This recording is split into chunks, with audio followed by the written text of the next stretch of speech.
Olá pessoal, bem-vindos ao curso de Introdução à Matemática. Meu nome é Leandro Sfaia, eu sou professor do Departamento de Engenharia Mecânica da Universidade Federal Fluminense, onde eu atuo como pesquisador no LATERMO, no Laboratório de Termociências. Então a gente vai continuar aqui o que a gente começou na aula anterior, tá? Que é essa segunda parte dessa sessão do Notebook, é onde a gente vê os tópicos relacionados à introdução à computação numérica. Tá? Então, como utilizar a matemática basicamente como uma calculadora avançada, digamos assim. Tá?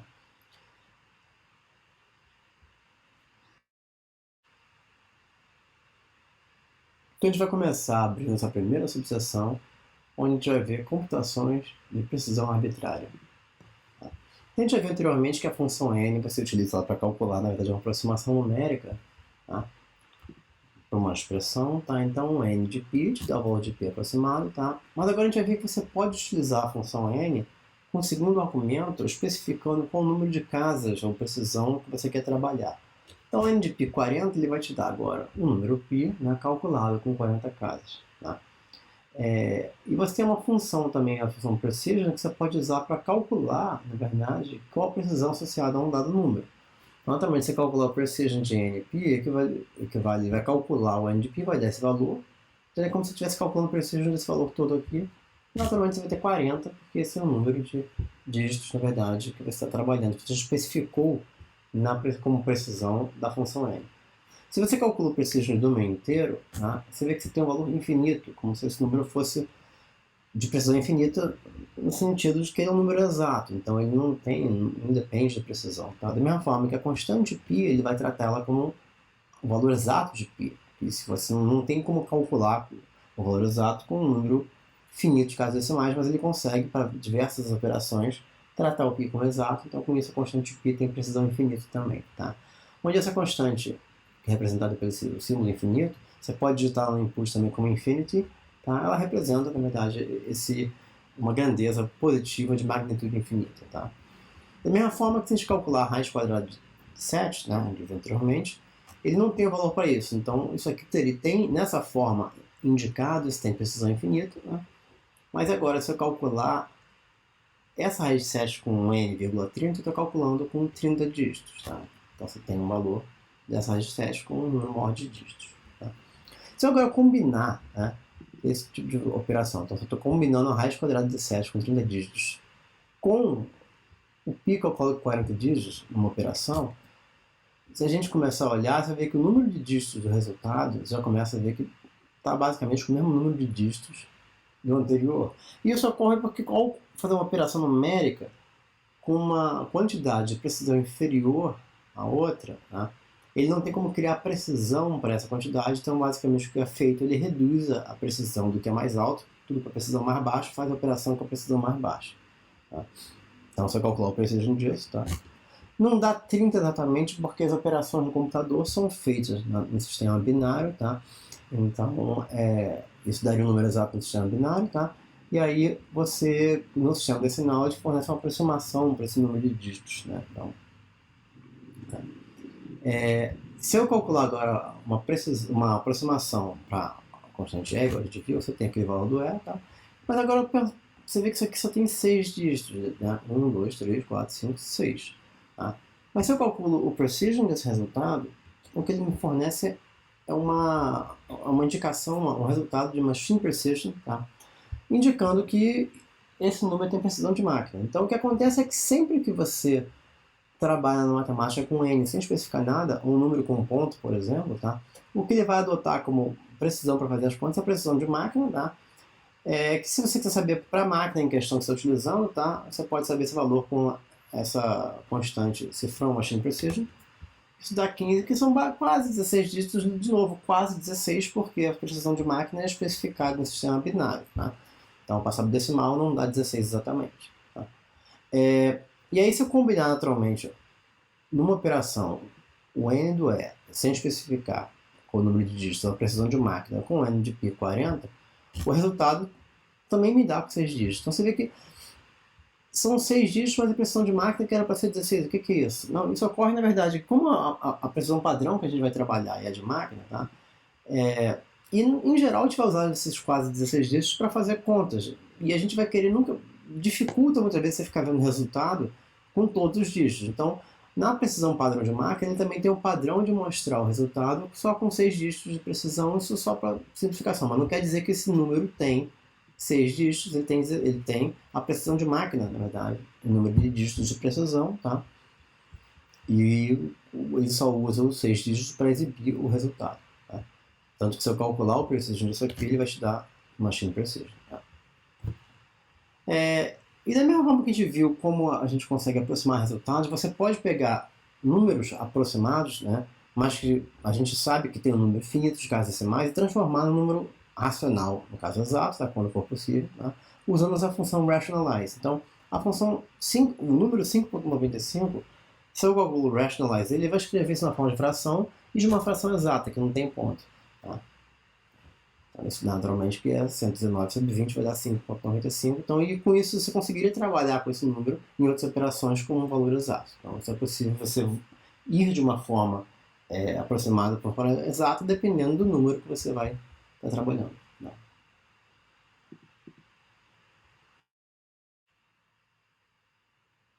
Então, dando continuidade, a gente passa para a próxima subseção, onde a gente vai ver arredondo e divisão de inteiros. Tá?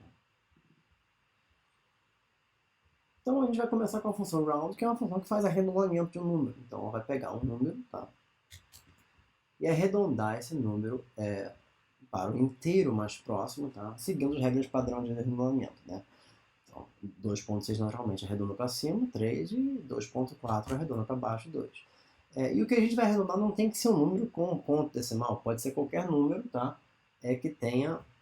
Que não seja inteiro, tá? Então round de E vai para 3 porque o E é quase 3, 2.7 alguma coisa, e round de π também vai para 3 porque ele é um pouquinho acima de 3, tá? 3.1415, tá? Assim por diante. Você tem também outras funções para arredondar, mas agora que forçando o arredondamento ser sempre para cima ou sempre para baixo, né? A função floor, na verdade, o nome diz chão, na verdade, ela vai sempre arredondar para baixo e a função ceiling sempre para cima. Então a função floor, que ela faz, ela trunca seu número, tá? Então floor 2.8 vai te dar basicamente 2. E a função ceiling 2.3, ela vai arredondar isso para cima, então isso vai para 3. Se eu quiser agora fazer divisão com inteiros, eu tenho a função mod que me dá o resto da divisão por inteiros, tá? Então mod 3,2, tá? Se você fosse fazer divisão por inteiro, 3 dividido por 2 vai dar 1, com o resto 1. Então isso aí vai te dar 1. Tá? Se eu quiser ter o resultado da divisão por inteiro, eu posso fazer isso usando a função floor. É só fazer a divisão, isso daria a fração 3 meios.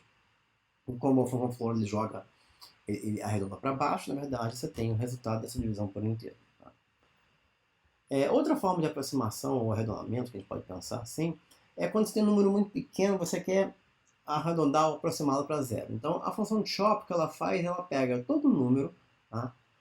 Que seja, na verdade, em magnitude, né? Se a gente, não contabilizando o sinal, menor que 10 a menos 10 e aproxima isso para zero. Então chop de 1 vezes 10 a menos 10, isso vai te dar, menos 11, desculpa, isso vai te dar zero. Mas se eu trabalhar com um valor acima disso, 10 a menos 8, ele não despreza isso, não aproxima para zero. Mas eu posso especificar para o chop um segundo argumento que eu digo qual que é esse limiar aí de aproximação. Então, se disser agora que eu vou aproximar como é pequeno é 10 a menos 8, então eu digo 8 como segundo argumento, tá? Então com isso, qualquer coisa, se for 10 a menos 8 ou menor, ele aproxima para zero.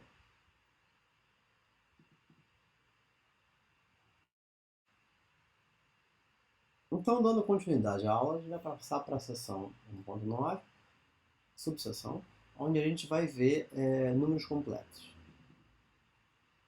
Então, naturalmente, o número complexo aparece quando você tem a unidade imaginária, tá? E a unidade imaginária aparece quando você tem uma raiz e um número negativo. Então, se eu calculo a raiz quadrada de menos 4, você vê que isso aí vai te dar 2i. E aí, onde esse izinho, né, no output representa essa unidade imaginária. Tá? E aí, na matemática, o número complexo você pode escrever sempre na forma a mais bi, onde a e b são reais. E esse i maiúsculo é essa constante imaginária que no input a gente tradicionalmente escreve como i mais simples, tá? E ele acaba no output formatando isso para um i pequenininho. Então, esse é um número complexo, tá?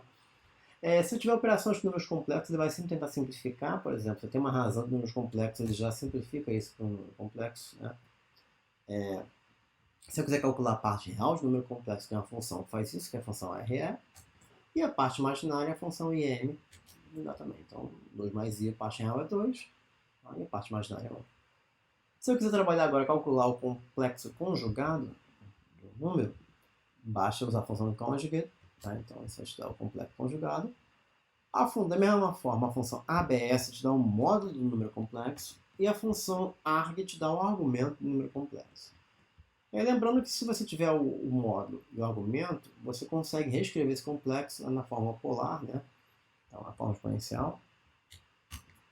Então, esse mesmo complexo aqui também você pode escrever como módulo vezes a exponencial de i vezes o argumento. Tá? Não está dando exatamente a mesma coisa porque isso não foi simplificado, mas se você pegar uma aproximação numérica para isso, você vê que você está caindo no mesmo número, porém com aproximações, 2 pontos mais 1 ponto. Tá? Vale observar também que a função ABS, que calcula o módulo, pode ser utilizada para o número real, tá? E nesse caso ele vai te dar o valor do módulo, quer dizer, o valor positivo do número real sempre. Tá? Então, ABS menos 3 é 3, ABS é 3. Tá? Outra forma que você tem de calcular, na verdade, o módulo de número real é a função RealABS, tá? Que vai te dar o mesmo resultado que ABS para o número real. Tá? Então, mas é interessante que se você tentar calculá-la para um número complexo, ele não faz nada, ele deixa simplesmente o resultado como... Ele não tem definição, na verdade, dessa função para ser aplicada no número complexo.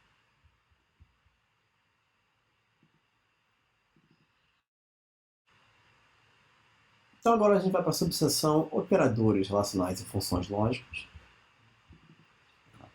E a gente vai começar a olhar operadores relacionais, a gente vai ver que operadores relacionais na matemática são similares a outros linguagens de programação, tá? E similares à notação tradicional na matemática. Tá? Então se você quiser fazer comparações de maior ou menor, tá? Você tem um operador de maior que e menor que.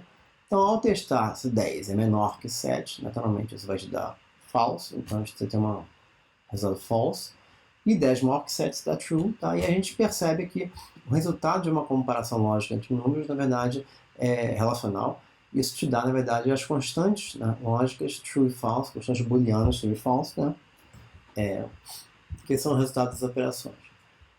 Se eu quiser continuar, você tem uma série de outras operações relacionais que você pode fazer. Tá? Então, se você quiser ver se um maior ou igual ou menor ou igual, você tem essas operações aqui.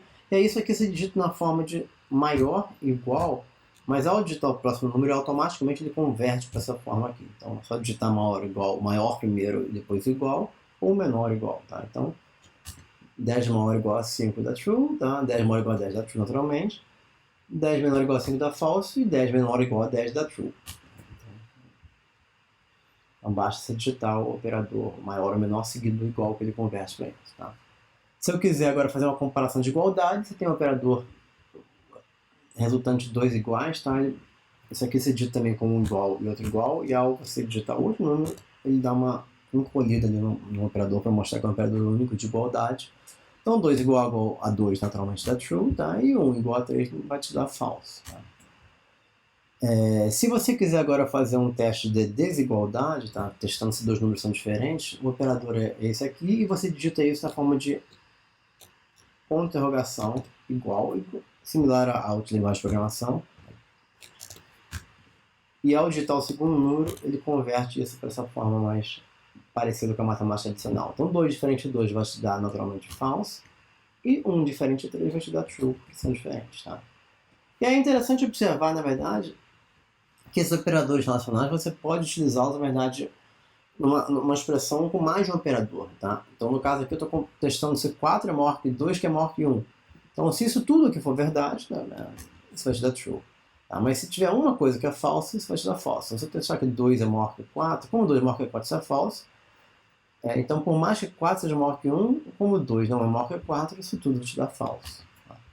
Da mesma forma, você pode utilizar isso para operação de igualdade, desigualdade. Tá? Então, você está testando se 3 é diferente de 2, que é diferente de 2, que é diferente de 4. Isso aqui vai te dar false, porque tem um 2 diferente de 2 aqui no meio. Tá? Então, mas se todos forem diferentes, isso vai naturalmente te dar true. E eu posso misturar, por exemplo, a maior com maior igual, né, e assim por diante. Então, no caso aqui, ó, nesse exemplo, eu tenho 3 menor que 5, menor ou igual a 6, e isso naturalmente te dá true. Tá? E aí eu posso fazer essas comparações não só com números, mas eu posso fazer essas comparações com valores, na verdade, com as constantes numéricas que a gente viu, né? Então eu sei que se eu testar se π elevado a e é menor ou igual a e elevado a π, isso dá true porque o resultado é verdadeiro. Tá?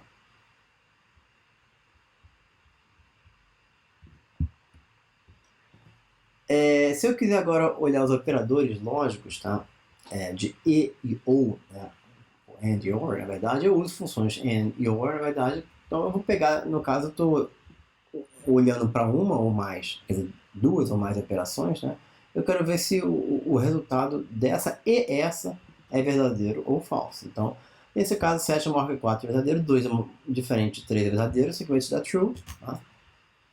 E no caso de baixo, né, basta uma das duas ser verdadeiro, porque é ou também dá true. Tá? E assim como outras funções, eu posso utilizar formas abreviadas para essas and e or, né? Então, a forma abreviada para a função AND é esse EE, aqui junto. Aí a forma abreviada para essa função OR é esse barra barra. Então, escrever AND assim é equivalente ao escrever isso aqui. E escrever isso, o OR é equivalente a escrever essa expressão aqui. Tá? Se eu quiser agora trabalhar com o operador de negação, né, então você tem também a função NOT para fazer isso, tá? Ou você usa o ponto de exclamação, tá? Na frente da expressão, diferente do fatorial que é depois da expressão. Então ponto de exclamação, tá? E a expressão equivale a not true, então not true, nos dois casos vai te dar false. Então, que nem aqui no not, 2 maior que 2, 2 é maior que 2, não, isso dá false e o not vai te dar true. Tá? Se você quiser fazer agora a operação lógica, aquela exclusive or, XOR, como você chama, tá? Você tem uma função XOR que faz isso, tá? E essa função vai te dar true sempre que você tiver um número de ímpar de argumentos true, tá? E o resto false. Ela te dá false se não tiver um número par de argumentos true e o resto false. Então, XOR desse primeiro exemplo vai te dar false porque você tem 1, 2, 2, são dois trues aqui, então você par vai te dar false. Mas se você tiver 3 trues, número ímpar aqui e o resto false, tá? Isso te dá true. Tá? Se for tudo false, vai te dar false, tá? Não interessa quantos falsos você tem, tá? E se você não interessa o número de falsos que você tem. O que interessa é se você tiver um número par de trues, isso te dá false, tá? E se tiver um número ímpar de trues, isso te dá true.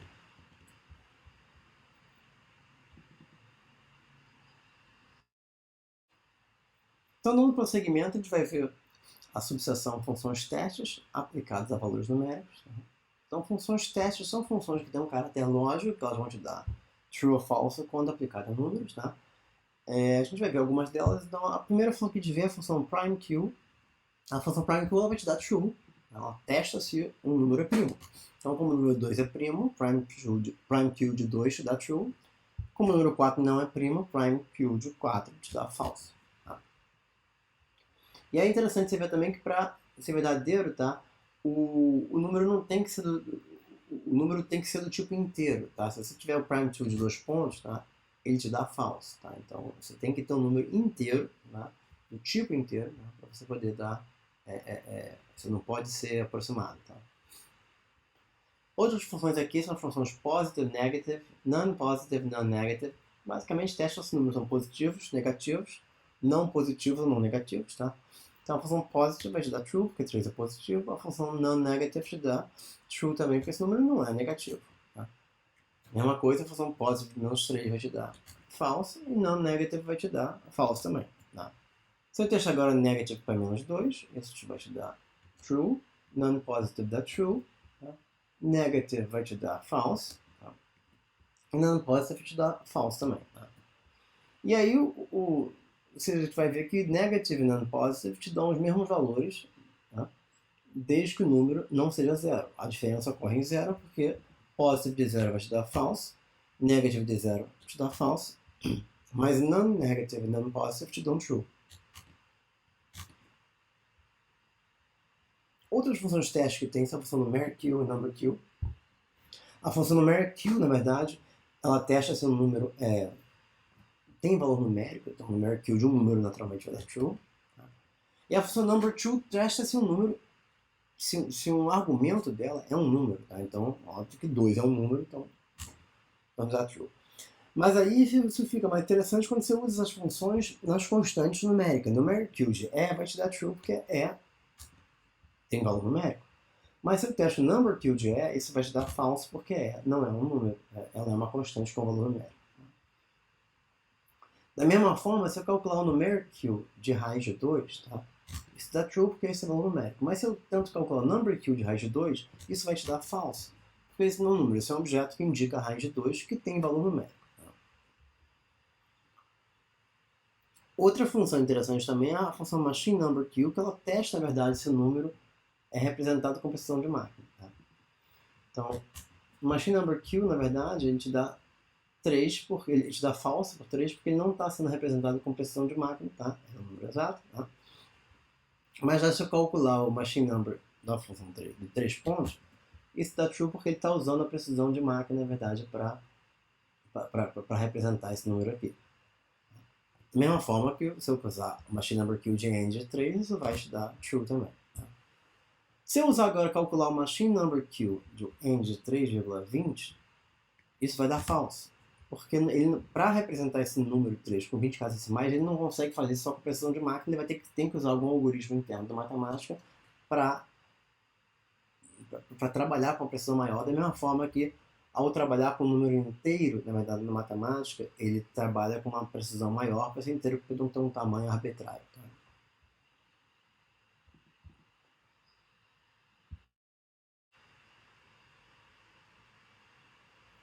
E a gente chega agora na última subseção dessa aula, que é a subseção tipos numéricos e conjuntos numéricos. Tá? Então, a primeira função que a gente vai ver nessa seção é a função head, na verdade. Tá? A função head ela vai te dizer qual que é o tipo numérico, tá? De um número. Tá? Então, a gente vai ver que a gente tem, na verdade, tipos numéricos diferentes na matemática e esses tipos diferentes são utilizados para você trabalhar, na verdade, com as precisões diferentes que a matemática trabalha. Tá? Então, head de 2, quando o número for um número inteiro, sem aproximação nenhuma, ele vai te dar integer. Quando esse número tiver uma aproximação, no caso ele tem um ponto, isso vai te dar real. Quando você for um número racional, ele te dá rational. E o número complexo te dá complex. Tá? Então você tem, na verdade, 4 tipos numéricos na matemática para utilizar. Se você calcular o head, na verdade, de constantes numéricas como E e P, você tem o valor symbol, indicando que são símbolos, tá? São constantes simbólicas, tem valor numérico, mas são símbolos. Tá? Então, por isso que, da mesma forma que a gente viu anteriormente, isso não dá true para quando você tem um number Q, isso não é um número. Tá? Você tem uma função teste aqui diferente também, que é a função integer Q, que ela testa esse número inteiro, quer dizer, do tipo inteiro ou não. Então, integer Q de 2 vai te dar true e integer Q de 2 pontos dá false. Por mais que aqui o número 2, o fato de ser um 2 aproximado, ele não é do tipo integer, então ele é do tipo real. Tá? Outra coisa interessante da matemática é a função element, que você em geral trabalha com ela associada a conjuntos numéricos. Tá? E você tem alguns conjuntos numéricos na matemática, tá? Então, o primeiro conjunto que a gente vai ver é o conjunto reals. Então, a função element, na verdade, ela testa se um número está num dado conjunto. Então, o conjunto numérico real são todos os números reais de fato, e aí você não está considerando a aproximação numérica nada, não é o tipo numérico real, é o conjunto dos números reais. Então, 4 está no conjunto de números reais, isso vai dar verdadeiro, tá? 4 com 3 também, 4 terços também, tá? Raiz de 2 também, tá? Pi. Mas aí quando você calcula isso com um número complexo, vai te dar falso, porque isso aqui é um complexo, naturalmente. Tá? Outro conjunto que a gente vai ver é o conjunto de integers. Tá? Então, de novo, isso não é o tipo numérico integer, isso é o conjunto de números inteiros. Então, se você testar se 4 pertence a integer, isso dá true. Se eu testar 4.2, isso vai te dar false. Né? E ao testar 4 terços, isso também dá false. Tá? Assim por diante. Então, tem que ser um inteiro. Outro tipo de conjunto que a matemática trabalha é o conjunto rationals, que corresponde ao conjunto dos números racionais. Tá? Então, se tentar elements 4 rational, você vai te dar true, porque true você consegue representar na forma 4, você consegue representar na forma racional. Tá? Da mesma forma que 4 terços. Tá? Já quando você vai tentar calcular, representar a raiz de 2 ou π como um número racional, isso não é possível. Então, ele não pertence a esse conjunto, então esses dois vão te dar false. Outro conjunto numérico que tem é o conjunto de números algébricos, tá? Que a gente chama de algebraics na matemática. Então, basicamente, são números que você consegue, que são soluções de equações algébricas, digamos assim, que você consegue representar como uma solução de equação algébrica. Naturalmente, raízes estão nesse conjunto, então elemento de raiz de 2 algebraic vai te dar true. Tá? E uma raiz de número complexo também, isso dá true também, que isso é a solução de uma equação algébrica. Já π, isso vai te dar false, que você não consegue, na verdade, encaixar isso nesse conjunto de algébricos. Por fim, você tem um conjunto também numérico dos complexos, né, que são conjuntos de números complexos. Se você calcular elementos de um número complexo para ele, você vai dar complexo, assim como você calcular os elementos de todos os anteriores, tá? Todos os anteriores estão nesse conjunto de números complexos, isso daria true também. Tá? Você tem outros subconjuntos também, que são conjuntos de números primos e booleanos, né? Então, o número primo, na verdade, esse conjunto de números primos, então, elements 3, primes, vai te dar true, mas element 4, prime vai te dar false, porque o 4 não é primo.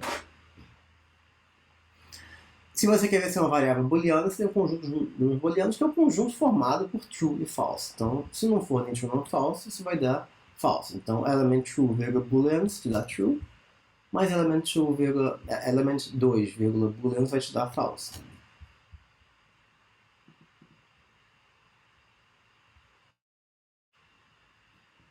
E com isso a gente chega no final dessa aula. Eu espero que vocês tenham gostado. Se vocês tiverem qualquer comentário, dúvida, sugestão, deixa como comentário no vídeo ou envia pra gente, tá? Se vocês curtiram, né, lembrem de seguir nosso canal para ficar atento às novidades.